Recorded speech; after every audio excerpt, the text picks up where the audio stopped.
Hi, in this video we're going to talk about another common category or classes of functions. We will talk about in this video the square root function and absolute value function. First we will look at the square root function. So here the square root function is defined by the equation. So the square root function is actually a function, of course. It's defined by the equation f of x equals square root of g of x. So the square root function f is defined by the equation f of x equals square root of g of x, where g of x is a polynomial. We already knew what a polynomial is. Okay, so this one should be a polynomial.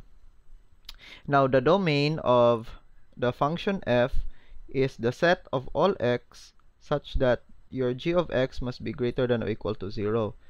Since this g of x polynomial is inside the square root sign, so it means that this one, we are forced to believe that this g of x must be greater than or equal to 0 so that f can be defined. So that's why the domain of this function f is the set of all x such that g of x is greater than or equal to 0. So remember the domain, the concept of domain. Ang domain kay mo na siya ang mga set sa x that you can put here so that we can define a value for f. As long as di siya ma-undefined, you can find any collect all the values of x such that f can be defined. Okay, so we have no choice but to select all the x such that your g of x must be greater than or equal to 0 so that this one, the value of this can be defined. So that's why this is the value, this is the domain of square root function. Okay, so it must be such that g of x must be greater than or equal to 0. So set of all x, right? So you're going to collect all the x's such that the g of x is greater than 0. Okay, how about the range? The range is the set of all y such that y must be greater than or equal to 0, or in interval notation, this is just equal to this one, close bracket, to infinity. So it means all the value of y such that y must be greater than or equal to 0. So that is the range of our square root function. Okay, so let's give some examples.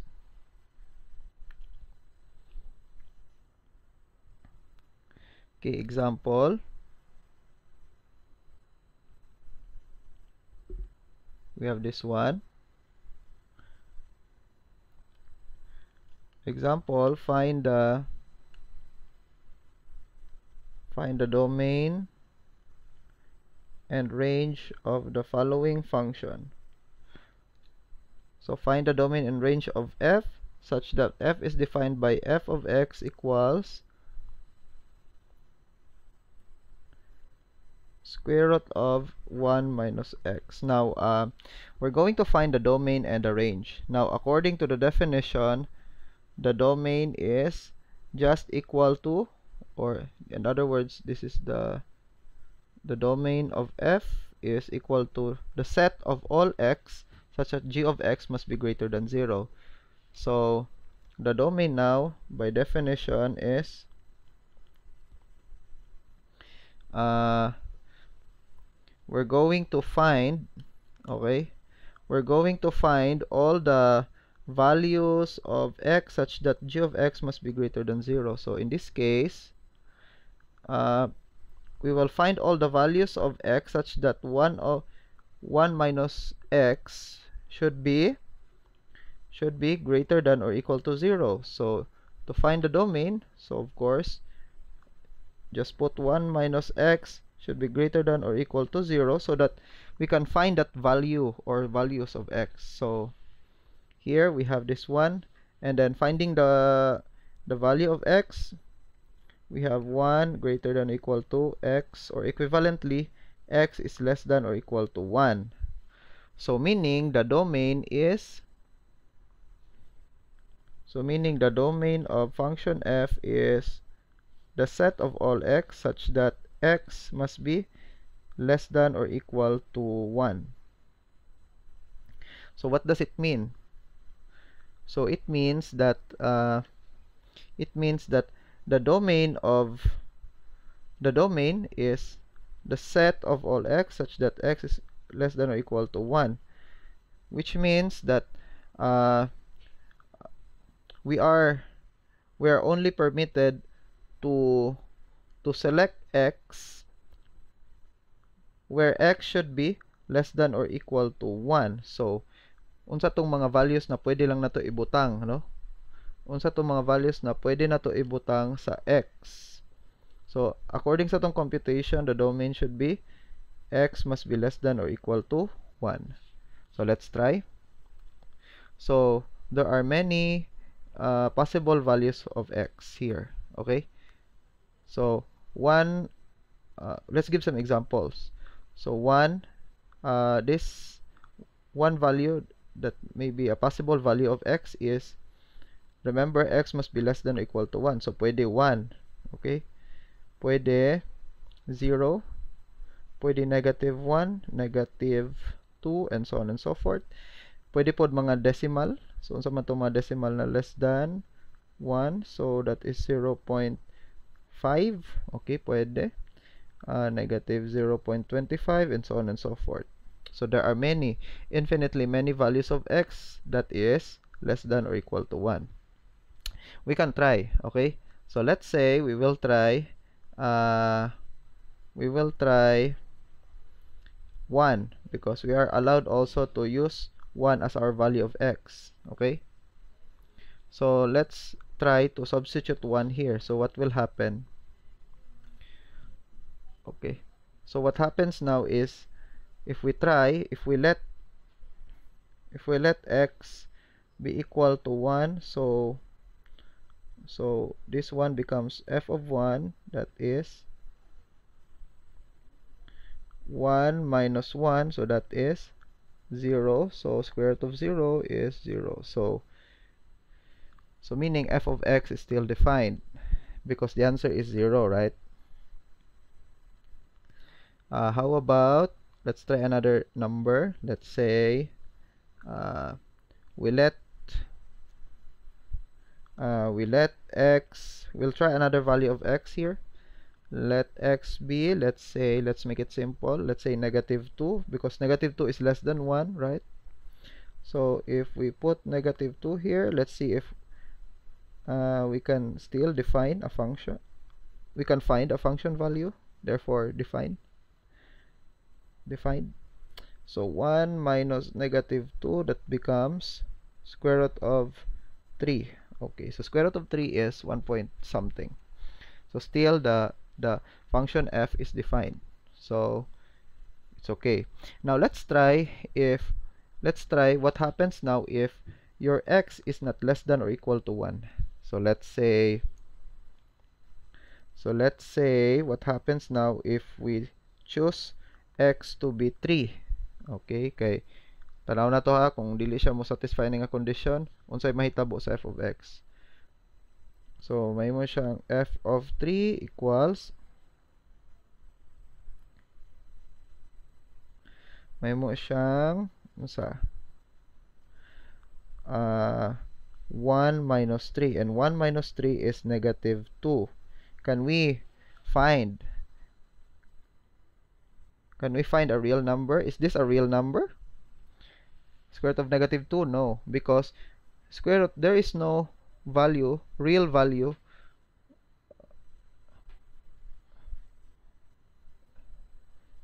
This is not a real number. Okay, this is not a real number, because pangita dog number nga i-multiply sa sarili kaduha mahimong negative 2. O, di ba wala? So which means this is not a real number. And therefore f of 3 is not defined. Now, if this is not defined, so dili pwede tong mga x nga greater than 1. Okay, example kining 3. So dili siya pwede. Okay? So dili siya pwede. Okay? So that's what it means to be a member of the domain. Dapat member gid sa domain para ma-define gid atong function. So now let's try to find the range of this the range. Now the range here, according to the definition, the range is, okay, so let's put it here. Or in other words, the range of f is, according to the definition, this is always equal to y such that y must be greater than or equal to 0. So that's the range. So which means that the range is the set of all y such that y must be greater than or equal to 0. So kung i-graph na to siya, para masabtan na to ang range, okay, ang range kay mo ng mga possible values of y nga ma-produce nato, no, when we plug in all the values of x. So kung i-plug in nato ning mga x's, tanan mga x's diha, unsa may mga possible values sa atong f of x, or in other words kini, so ang ma-produce gid ni nga value kay greater than or equal to 0 jud. So mo ni sila, okay, mga y nga greater than or equal to 0. Okay, let's graph this one para mas masabtan nato, no? So let's try to use our graphing calculator and let's see kung say dagway niya kung i-graph. So y equals square root of 1 minus x. Okay, so this is the graph for f of x equals square root of 1 minus x. Okay, so paana day siya. Okay, sige, so let's draw it again here.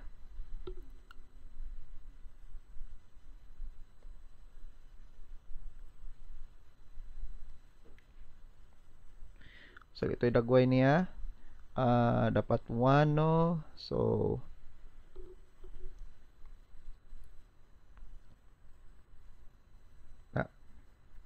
nukad siya dito sa 1. Now ang domain kay unsa ganito, giingon nato domain. Ang domain kay set of all x such that x must be less than or equal to 1. So ang domain, mga values sa x, di ba, remember kay mga x ug y man, no, axis. So ang domain karon kay mo ni siya ang gikan sa 1 paingon sa, okay, so any value that is less than 1. So asa siya, gikan diha paingon didto way katapusan. Okay, so this is our domain. So tanang mga values diha, member sa ato ang domain, no, tanan including 1. So mo nag-i-appeal na to na siya diha. So tanang values di mahurot, so that's why gi-arrow na to. So this is our domain of our f. Remember this is f, right? And the range is according to our computation, that is the set of all y such that y must be greater than or equal to 0. So ang range kay katong mga possible values sa f of x. So meaning kanino, so appeal ning 0, kini, so appeal diha na particular point, so na f of x, so on dere na particular point, so nato f of x, particular point f of x. So unsa to mga i-collect nimo tanan tong mga values sa f of x, so dere, you know, painana. So in other words, the domain, the range here is gikan siya sa dere pataas. Okay, so this is our range of our f. So muna yung pasabot ni ani. The range mo ni siya i-collect nimo tanan mga f of x. Unya ang domain i-collect nimo tanan x na mo ni siya. So gikan diha no, i-collect nimo tanan. Okay? So ing ana. So that will be the domain and the range of this square root of function for this example. Okay? Okay, I will give another example and then we'll end the first part of this discussion. Another example will be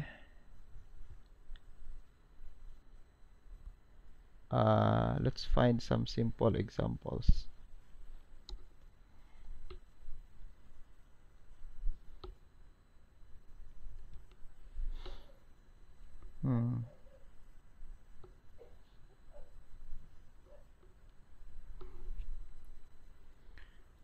Again, we are going to find the domain and range, okay?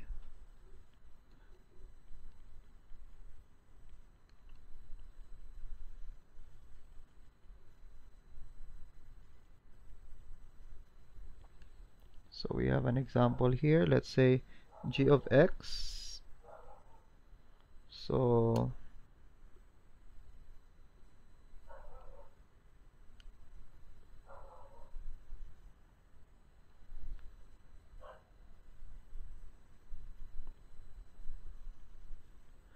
okay, so this is the function g defined by g of x equals square root of 7 minus 2x. So first we're going to find the domain. For the domain of f, we have a g, of course. So we have g. For the domain, according to the definition, that is your domain should be the value, a set of x such as g of x must be greater than or equal to 0. So the g of x here is actually the function inside, okay, of the square root sign. So here in this example, ang g of x na to ang katong nasa sulod na function mo to tong equate og 0, okay? So dapat kani siyang nasa sulod equate na to 0, equal to 0. And then we're going to find the value of that x para may balaan na to, no? So 7 minus 2x must be greater than or equal to 0. So anaon gid siya permi, greater than or equal to 0. And then find the value of x and then divided by 2. So dili man ma-change ang sign. Remember the inequality. That will be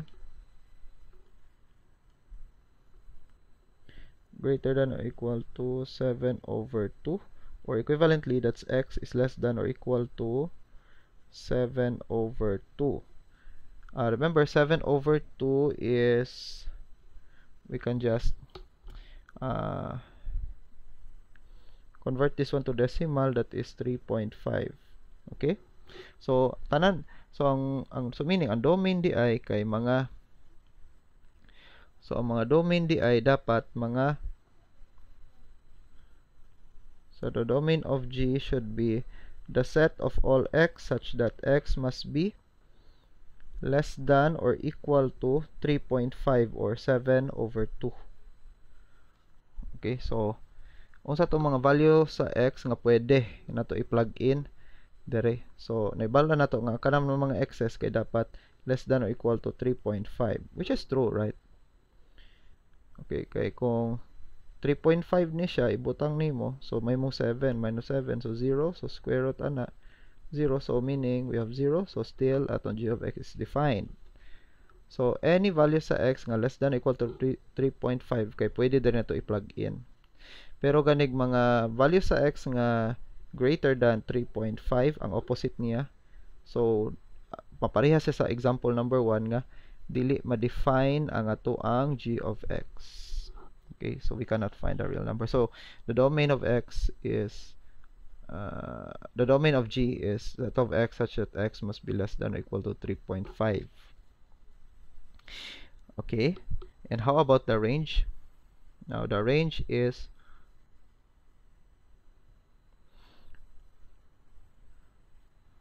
okay. Here the range is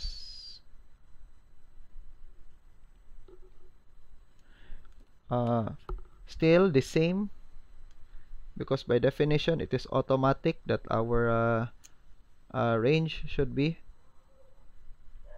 it should be what? It should be greater than or equal to 0.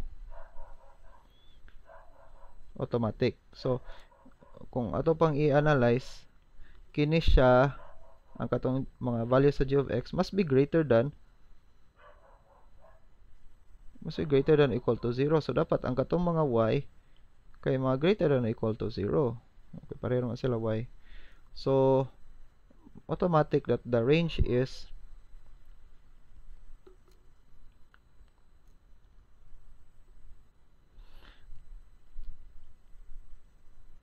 range of g is set of all y, so mga values sa y, such that y must be greater than or equal to 0.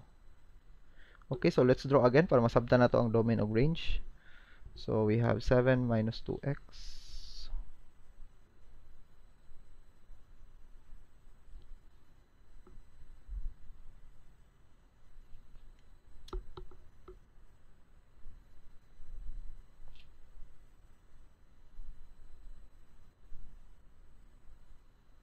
Okay, so muna ni siya. 7 minus 2x, so 3.5. Tama gino? 3.5. Okay, diha gid siya mag-start. Okay, so that's the value 5. So kung atong i-graph siya,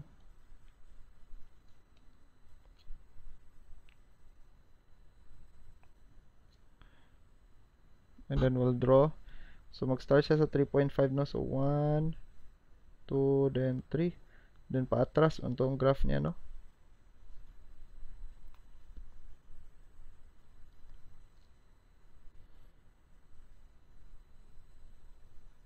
I'm sorry. It should be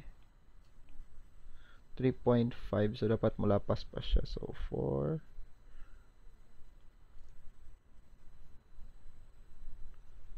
Okay. So ang domain daw mga value sa x, no, gikan sa 3.5, this is 3.5, so gikan diha paatras, no,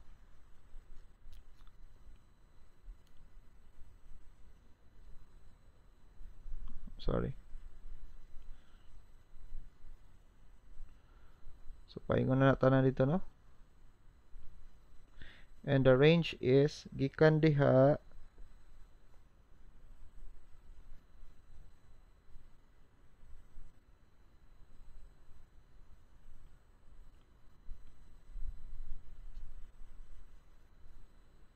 okay.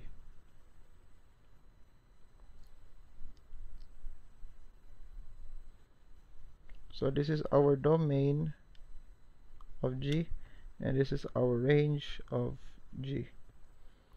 So i-collect na to tanan mga value sa x na pwede na to i-plug in so that maka-define ta. So muna na itong domain. Ang range kay mga i-collect na to tanan mga values sa y nga katong mga possible values, no, when we plug in all our x's. So nilabas nga kini ang ato ang domain. Apilang 0 ni ani,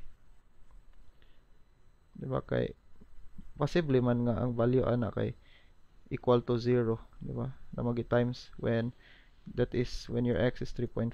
so man na siya i-collect nimo tanan mga possible values. So gikan diha paingon diha mo na ni, that's the range of our f. So that's the domain and the range of this function g defined by g of x equals square root of 7 minus 2x.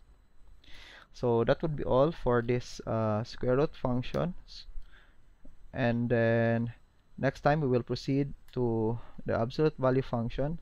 We will discuss the same characteristic. We're going to find the domain and the range. So that would be all for this video. Thank you very much and have a nice day.